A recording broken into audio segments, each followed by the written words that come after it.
بسم اللہ الرحمن الرحیم۔ فرح المخلفون، خوش ہو رہے ہیں پیچھے چھوڑے ہوئے، بوجہ بیٹھنے ان کے بعد رسول اللہ کے، بوجہ بیٹھنے ان کے خلاف رسول اللہ، رسول کے بعد یعنی رسول سے جدا ہو کر، اور ناپسند کیا انہوں نے اس بات کو کہ جہاد کریں اپنے مالوں کے ساتھ اور اپنی جانوں کے ساتھ اللہ کی راہ میں۔ وَقَالُوا، اور کہا انہوں نے دوسری مرض ہے، پہلی مرض ضلال ہے، خود بھی نہیں گئے غزوہ تبوک پر، اور کہا انہوں نے لا تنفروا، نہ جاؤ، کس کو کہا؟ اپنے قریبی ساتھیوں کو، نہ نکلو اللہ کے راستے میں، فی الحر، بیچ سخت گرمی کے، تیز گرمی میں مت نکلو، قل، فرما دیجئے آگ جہنم کی زیادہ سخت ہے از روئے گرمی کے حرا۔ یہ اپنے ساتھیوں کو کہہ رہے ہیں کہ نہ جاؤ جی، بڑی سخت گرمی ہے، جون جولائی عرب کے ریگستان یہ تپے ہوئے ہیں۔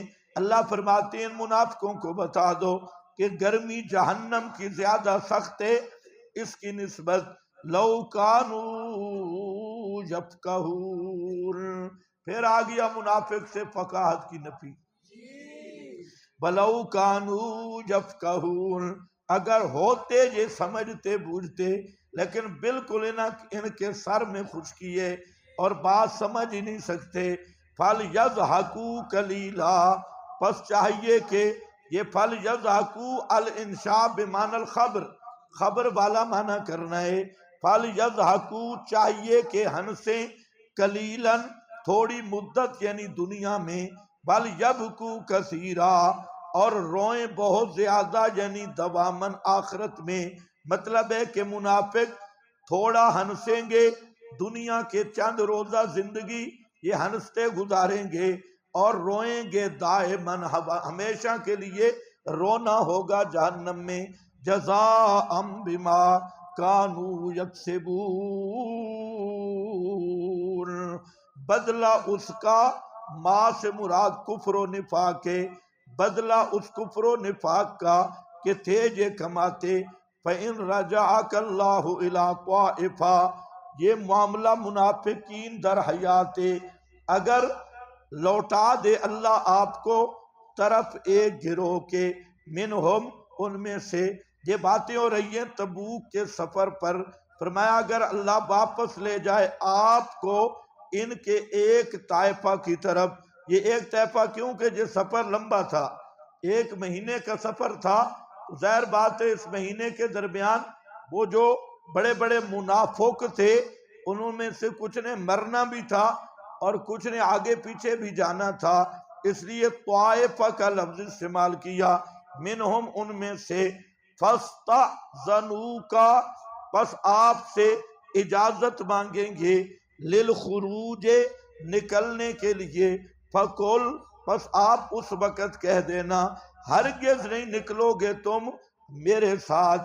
ابداً، کبھی بھی، اور نہیں قتال کرو گے تم میرے ساتھ کسی دشمن سے بھی، انکم رضیتم، اس لیے کہ یہ انا تعلیلیہ ہے، اس لیے کہ تم راضی ہو گئے ہو بیٹھنے کے ساتھ پہلی مرتبہ، فقعدوا، اب بیٹھے رہو پیچھے رہنے والوں کے ساتھ، بوجہ عذر کے، جو معذور پیچھے رہ گئے آپ بھی انہی کے ساتھ پڑے رہو۔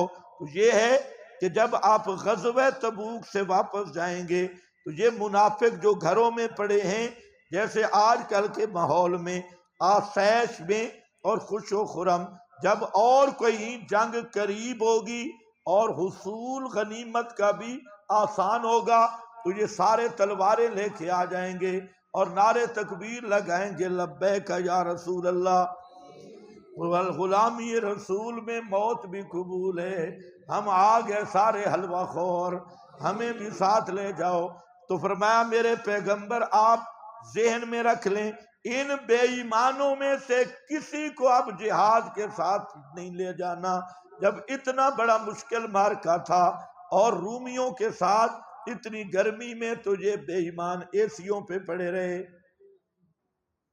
ہیں، اپنی ٹھنڈی چھاؤں میں پڑے رہے، اپنی فصلوں میں پڑے رہے، اور آج اگر اس کے بعد یہ اپنی غنیمت یا اور مقاصد کے لیے نکلیں، تم نے کہنا ہے نہ بھائی لن تخرجوا معی ابدا، میرے ساتھ تم کبھی بھی اب جہاد نہیں کر سکتے، بلا تصلی علی احد منہم مات ابدا، اور نہیں نہ نماز پڑھیں، لا تصلی علی احد، مت نماز پڑھنا اوپر ایک کے بھی، منہم ان منافقوں میں سے۔ کون منافق؟ یہ جو معروف منافق ہیں، جو چھٹیاں لے کے پیچھے رہ گئے ہیں، جو چھٹیاں لے کے، یہ منہم یعنی جن کا نفاق آپ پہ ظاہر ہے۔ یہاں ذرا خیال کرو، بریلوی جہاں کہا کرتے ہیں یہ اصل تو وہ جو مولوی صاحب فوت ہو گیا، مولوی سعید اسد، اس کا یہ استدلال تھا، بعد میں تو خیر وہ سمجھ گیا، لیکن بریلویوں کو ایک ہتھیار دے گیا۔ جہاں بریلوی آپ پہ اعتراض کرتے ہیں کہ ایک طرف تم کہتے ہو کہ پیغمبر کو منافقوں کا علم نہیں، جب پیغمبر منافقوں کو جانتا نہیں تو لا تصلی کا کیا معنی ہے؟ لا تصلی تو تب ہے کہ پیغمبر منافقین کو جانتا ہو، جب پیغمبر جانتے ہی نہیں ہے منافقین کو، لا تصلی علی احد منہم ماتا، ان پہ جنازہ نہیں پڑھنا، تو آپ کو جب پتہ ہی نہیں ہے تو لا تصلی کا حکم کیسے آ گیا؟ اس کو وہ بنا سنوار کے پیش کرتی ہیں، لیکن یاد رکھو یہاں لا تصلی کس کے لیے آ رہا ہے؟ منہم ان کے، علی احد منہم یہ جو ہیں، یہ جن کا نفاق کھل چکا ہے اور جن کا نفاق ظاہر ہو چکا ہے، اور وہ یہ ہے کہ تبوک پہ نہیں گئے۔ پتہ نہیں تمہیں سمجھ بھی آئی ہے کہ نہیں؟ تو منافقین کی آپ نے متعدد قسمیں 9 تو پڑھی ہے رات والے سبق میں، 9 قسمیں پڑھی ہیں، تو منافق ایک قسم نہیں تھے، جیسے بریلوی 9 قسم ہے، اسی طرح منافق بھی 9-10 قسمیں تھی، تو ان کے اصناف المنافقین ہے، تو ظاہر بات ہے یہ ان کی بات ہو رہی ہے کہ جن کا آپ کو علم ہے۔ بلا تصلی علی احد منہم مات ابدا ولا تقم علی قبرہ، اور مت کھڑا ہونا اس کی قبر پر، ولا تقم علی قبرہ، مت کھڑا ہونا اس کی قبر پر۔ ہمارا جو بریلویوں کے ساتھ جھگڑا چلتا ہے دعا بعد الجنازہ، جنازے کے بعد دعا مانگنا، یہ ہمارے نزدیک اجتماعی مربع دعا بدعت ہے۔ اگرچہ نواز شریف کی بیوی فوت ہوئی تو مولانا طارق جمیل صاحب نے جنازہ بھی پڑھایا اور دیوبندی صاحب نے دعا بھی کروائی، اور سارے دیوبندی بھی ساتھ تھے۔ بریلویوں نے بڑا زور بھی لگایا، کوئی امیر مر جائے تو اس کی بیوی کے لیے دعا ہے، تو ہم غریبوں کو کہتے ہیں نہ فاتحہ نہ درود، مر گیا مردود۔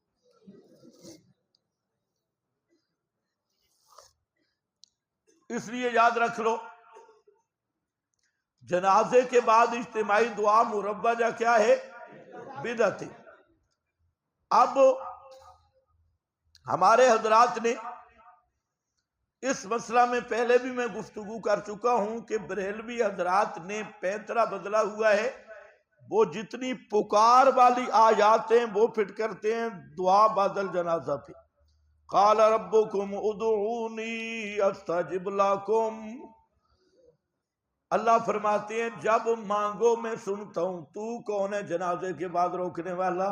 اذا سألک عبادی انی فانی قریب اجیب دعوت الداع امن یجیب المضطر اذا دعا، جس کا باپ مر گیا اس سے بڑا مضطر کون ہے؟ جس کا بیٹا مر گیا اس سے بڑا مضطر کون ہے؟ تو اللہ فرماتے ہیں مضطر جب بھی دعا کرے تو میں اس کی دعا قبول کرتا ہوں۔ سنیو وہابی نہیں مانگنے دیتے۔ تو اس پہلو پر جب یہ انداز وہ رکھتے ہیں تو آپ کے مولوی پزل ہو جاتی ہیں۔ اب عوام دیکھتی ہے کہ بریلوی مولوی قرآن پڑھ رہا ہے، اور ہمارے حضرات رہتے ہیں اپنے موضوع پر، پہلے بھی میں سمجھا چکا ہوں کہ جب بریلوی آیت پڑھے نا قَالَ رَبُّكُمْ ادْعُونِي، تو آپ فوراً مسئلہ پکار چھیڑے، خروج عن المبس اس نے کیا ہے، ہم نے نہیں کیا۔ سمجھ گئے میری بات؟ ہاں، تو جہاں پر مسئلہ پکار چھیڑے اور کہیں کہ جہاں اللہ نے کیا فرمایا کہ پکارو صرف مجھے، تم جو المدد یا رسول اللہ یا المدد یا علی، تم کٹر مشرک ہو، بے ایمانو ہیں۔ اور آج یہ بھی پتا چلا کہ دعا بعد الجنازہ پر تو دلیل ہے نہیں، اب پھنس گیا دعو اللہ مخلصین لہ الدین، مکہ والے مشرکوں کی طرح پھنس کے اب یہ آ گیا مسئلہ دعا پکار پہ، اور دعا پکار کا مسئلہ تو آپ سمجھ چکے ہیں، ساری اس لین پہ جانا چاہیے اور صحیح رگڑا لگانا چاہیے۔ ہمارے حضرات کہتے ہیں کہ جنازے کے متعلق یہ آیت تھی، اور وہ یوں استدلال کرتے ہیں اس آیت سے کہ نبی پاک علیہ السلام مومن کے لیے دو کام کرتے تھے، ایک مومن کا جنازہ پڑھتے اور دوسرا دفن کے بعد آپ دعا مانگتے۔ اللہ نے یہاں دونوں کاموں سے روک دیا کہ لا تصلی علی احد منہم مات ابدا ولا تقم علی قبرہ۔ اگر آپ تیسرا کام بھی کرتے ہوتے، جنازے کے بعد کسی مومن کے لیے دعا بھی مانگتے ہوتے اجتماعی، تو اللہ تیسرے کام سے بھی روکتا۔ جب اللہ نے تیسرے کام سے نہیں روکا، پتہ چل گیا کہ آپ مومن کے لیے دو کام کرتے تھے، ایک جنازہ اور دوسرا جنازے کے بعد دفن کے بعد دعا کرنا۔ لا تقم علی قبرہ، یوں وہ استدلال کرتی ہے۔ خطابی دلیل ہے،